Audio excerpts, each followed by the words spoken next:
Oi, meus queridos, tudo bem com vocês? Aqui é a Ana e hoje vamos dar continuidade ao texto de ontem. O texto tá lá em Mateus 23, vamos começar do 13 até o 36. É muita coisa hoje, viu? Eu espero que eu consiga ser sucinta e consiga compartilhar aí todas as joias que há nesse texto. Então vamos lá. Então aqui, ontem a gente terminou com o discurso de Jesus para os fariseus e hoje Jesus vai dar seguimento, a gente vai estar lendo o seguimento desse discurso para os fariseus.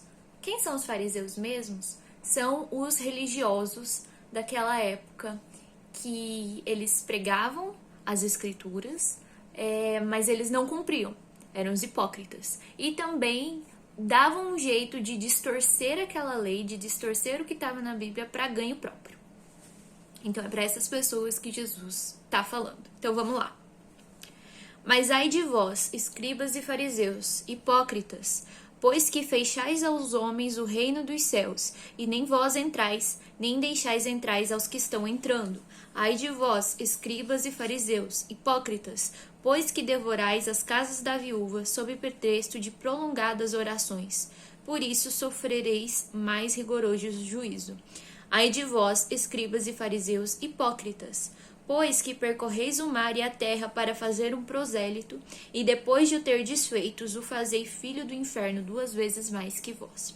Só lembrando uma coisa, gente, o texto vai estar embaixo da caixa de descrição para que você possa acompanhar e não se distrair ou não entender alguma coisa, tá? Então pode acompanhar comigo a leitura ali embaixo. Ai de vós, condutores cegos, pois que dizeis, qualquer um que jurar pelo templo, isso nada é, mas o que jurar pelo ouro do templo, esse é o devedor. Insensatos e cegos, pois qual é maior, o ouro ou o templo que santifica o ouro? Aí aqui Jesus vai continuar falando sobre essa questão, e aí a gente vai para o versículo 22. E o que jurar pelo céu, jura pelo trono de Deus e por aquele que está assentado nele. Aí, versículo 23. Ai de vós, escribas e fariseus, hipócritas, pois que dais o dízimo da hortelã, do endro e do cominho e desprezais o mais importante da lei, o juízo, a misericórdia e a fé.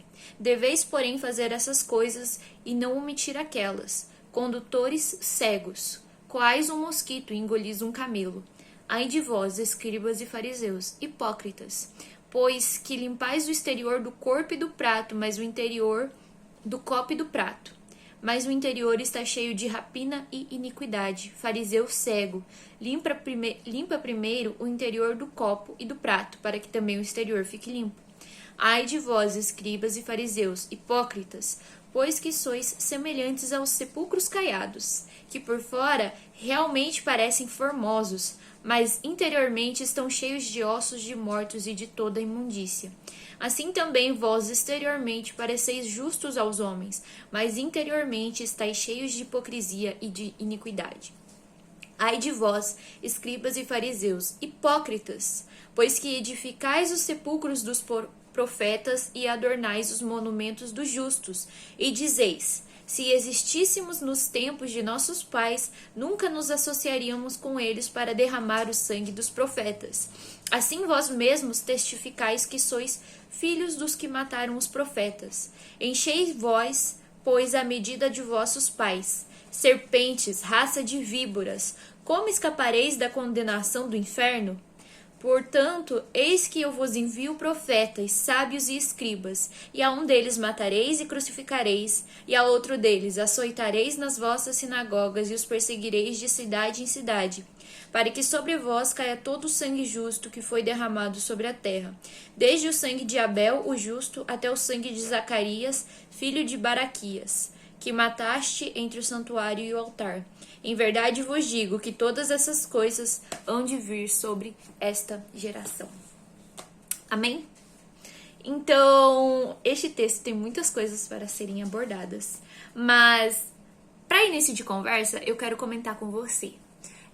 Você conhece alguém, algum irmão, caso você seja da igreja, ou se você não é da igreja, alguma pessoa religiosa que você olha e você não gosta muito dela? Você pensa, nossa, essa pessoa, ela é rigorosa demais, ela fala demais dos meus pecados, ela tá sempre ali falando, olha, isso é pecado, isso é errado, isso não me parece certo, isso não me parece ok.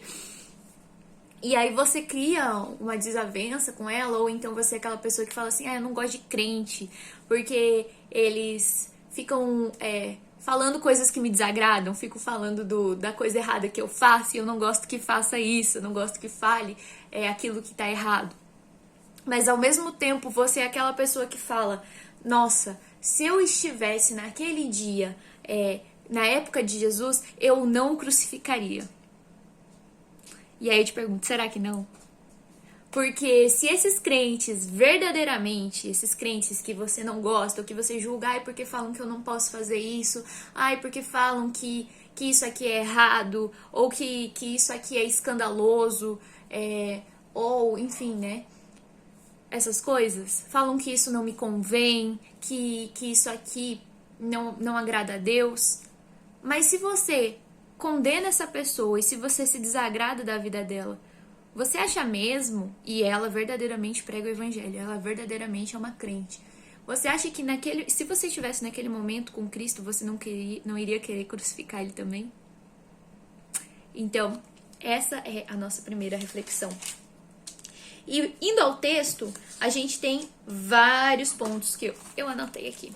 Ontem eu comentei com vocês que os fariseus não estavam tão errados assim, que tinham coisas que a gente podia aprender com eles. Por exemplo, eles eram extremamente rigorosos em cumprir a lei.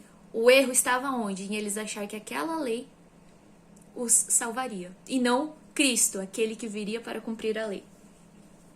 Então aí, ok, ontem eu falei, eles não estavam tão errados, mas hoje a gente vê aqui Jesus, dando-lhe chicote neles. Falei assim, ué, Ana, como assim? Você ontem disse que eles estavam meio certos, e hoje, né, Jesus está aqui falando, como é que vocês vão sair do inferno? Então, eu posso dizer o porquê. Porque, na verdade, em um mundo onde Deus nos dá a oportunidade de sermos totalmente considerados, totalmente corretos, você ser meio correto é digno do inferno. Então, sim, os fariseus estavam meio corretos. E meio correto para Deus é errado, porque Deus é justo. Então, a gente já começa partindo deste pressuposto. Eles estavam meio certos. Tudo bem, se você é meio certo, se você é meio bom, a gente vê ainda assim para onde vão essas pessoas. Aí a gente vai para os pontos. Aqui no primeiro ponto, vai falar que eles fechavam o reino de Deus para eles e para os outros. Porque ao serem tão rigorosos, eles achavam que era a perfeição deles que iriam levá-los para o céu. E não entenderam que aquela lei apontava para o único perfeito que cumpriria toda aquela lei. E que, ao ser perfeito e cumprir a lei, poderia depositar sobre nós a justiça dele. O segundo ponto ele vai falar sobre ai de vocês, né? Porque vocês percorrem toda a terra para fazer um prosélito e depois faz ele filho do inferno 2 vezes mais. Primeiramente, o que é proselitismo? Proselitismo é tipo o que a gente faz hoje com o evangelismo. Eles pegavam povos, né? Eles levavam a palavra de Deus para povos pagãos que não criam em Deus ou não conheciam. E aí quando essa pessoa se convertia, isso era o prosélito. Uma pessoa que não era naturalmente israelita, era de outro povo, mas se convertia a Deus. E ele falava assim, mas vocês percorrem a terra inteira, mas ainda assim mandam essa pessoa para o inferno. Por quê? Pelo mesmo motivo do primeiro. Eles faziam essas pessoas acharem que o dever delas era serem perfeitas, que o dever da lei era nos tornar perfeitos, quando novamente a lei serve para apontar para o único que é perfeito, para o único que é capaz de cumprir a lei, e não para nós. Ela não fala para sermos perfeitos, ela aponta para o único que é perfeito. Depois, no ponto 3, Jesus vai chamar eles de cegos. Falar assim, vocês são condutores cegos. Por quê? Porque eles se negavam a ver Cristo nas Escrituras. Eles se negavam a ver que a lei e que todos os profetas apontavam para Cristo e não para uma perfeição que eles deveriam ter. As Escrituras não falavam só irão santos para o céu, mas a Escritura fala: aqueles que crerem no único santo, que é Cristo, irão para o céu. E aí, Cristo vai falar: vocês coam um mosquito, mas engolem um camelo. O que isso quer dizer, né? Cristo vai falar assim: eles dão dízimo de tudo que é terreno, de tudo que eles têm do terreno, o ouro, a prata, tudo. Mas o mais importante para Deus, que é o coração, isso eles não davam conta. Então, eles davam parte de tudo que eles tinham material, mas aquilo que Deus realmente queria, que era amor, que era misericórdia, que era compaixão, isso eles não davam. Então, aí é que tá. Você faz tudo, você dá o dízimo, você reza o terço, ou você faz grandes orações, você canta na igreja, você toca, mas no mínimo, o mínimo você não faz. Você vê uma pessoa passando fome na rua e você vira a cara. Ou você olha pra alguém que é crente e tá te falando: olha, isso não agrada a Deus, e você sente raiva dessa pessoa. Ou então, você vai em cultos, mas não se preocupa em ler a palavra de Deus, que é verdadeira, que é pura, que é aquela que muda o nosso coração, é aquela que Deus fala pra gente ter em nosso coração.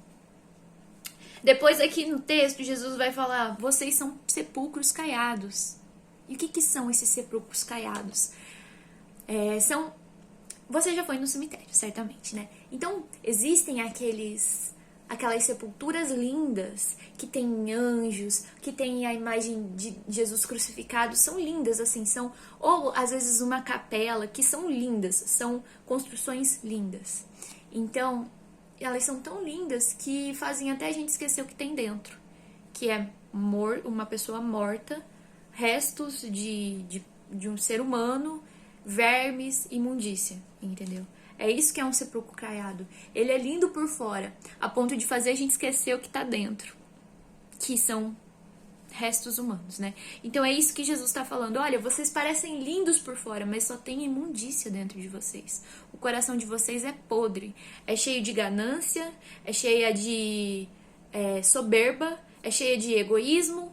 Vocês fingem que creem em Deus para impressionar os outros, mas no coração de vocês não adoram a Deus.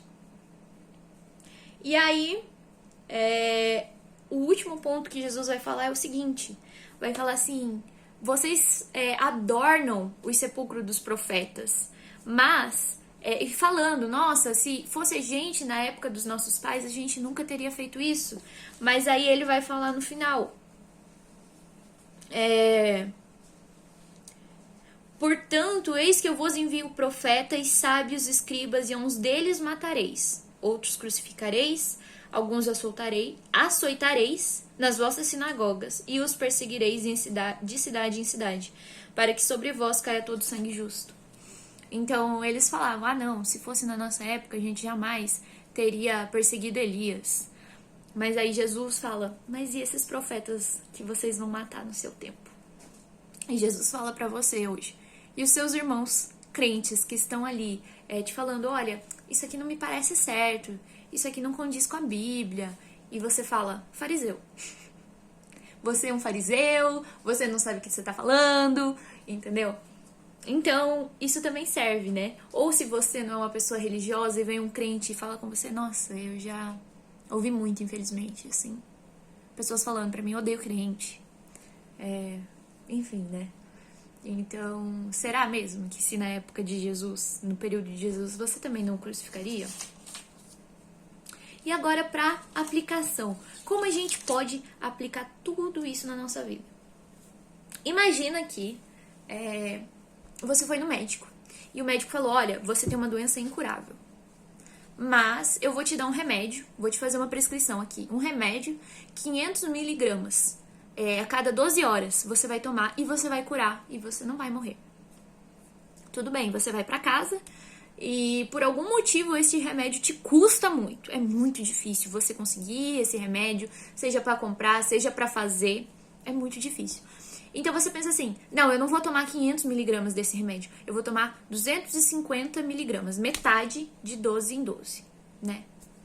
E a minha pergunta pra você é, você vai ser curado? Se o médico falou pra você tomar uma dose a cada 12 horas e você toma meia dose a cada 12 horas, você vai ser curado? Não vai. E se diferente, fala assim, não, já sei então, o médico falou pra eu tomar 500 de 12 em 12, eu vou tomar 500 uma vez por dia. Você vai ser curado? Não vai. Você vai morrer. E semelhante a esse remédio, esse remédio é Cristo. E essa doença incurável é o pecado. Então, se você só pode ser liberto do pecado, curado do pecado, salvo do pecado, se você aceitar Cristo por inteiro. Se você olha para Cristo e só aceita um pedacinho de Cristo, não, isso aqui de Cristo me faz bem.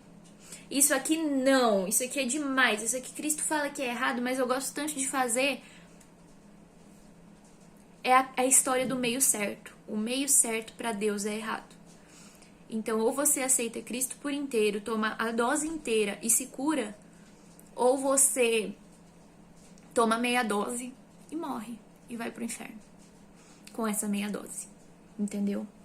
Tudo bem, Ana, eu entendi. Como é que eu tomo esse remédio? Eu tô usando essa, né? Vamos lá, eu sou a médica. Nossa, doutora, certo? Remédio, Cristo, a dose inteira. Como é que eu tomo esse remédio, doutora? Me ensina. Você tem que conhecer a Cristo completamente, para aceitar a Cristo completamente. Como que eu faço isso, doutora? Lendo a Bíblia. É muito fácil. A partir do momento que você entende a Cristo completamente, que você conhece Cristo completamente, você aceita Ele totalmente, então toda a justiça dele, a justiça plena dele se deposita sobre nós. E a lei em nós é cumprida, não porque nós somos perfeitos ou porque nós somos santos, mas porque o único perfeito e o único santo deposita sobre nós aquele sangue derramado na cruz. E então nós somos feitos dignos aos olhos de Deus. Quero também deixar aqui um feliz aniversário pro meu pai. Hoje é aniversário do meu pai. Peço para que todos orem pela vida dele. O nome dele é João. E para terminar, eu sei que tá ficando um pouco comprido, mas eu quero terminar com uma oração. Querido Deus, Pai eterno, Pai santo, Pai amado, nos colocamos aqui mais uma vez diante da Tua presença, Senhor, com toda a humildade, sedentos, Pai, para conhecermos mais de Ti e pedindo, nos ensina cada vez mais sobre a Tua obra maravilhosa, sobre o Teu Filho maravilhoso que é Cristo. E o Senhor, como sendo o médico dos médicos, Pai, nós pedimos para que o Senhor nos cure dessa doença mortal que é o pecado. E pedimos, Pai, para que o Senhor nos ensine a administrar diariamente o remédio de Cristo. E na sua dose completa, Pai. Que nós o conheçamos completamente, que nós o aceitemos completamente e que nós entendamos o quão terrível é a nossa doença pela qual padecemos. Para que então aceitemos sermos tratados pelo Senhor, que é o médico dos médicos, todo-poderoso. É o que eu peço e agradeço no nome de Jesus. Amém. É isso por hoje, queridos. Que Deus abençoe vocês e até mais.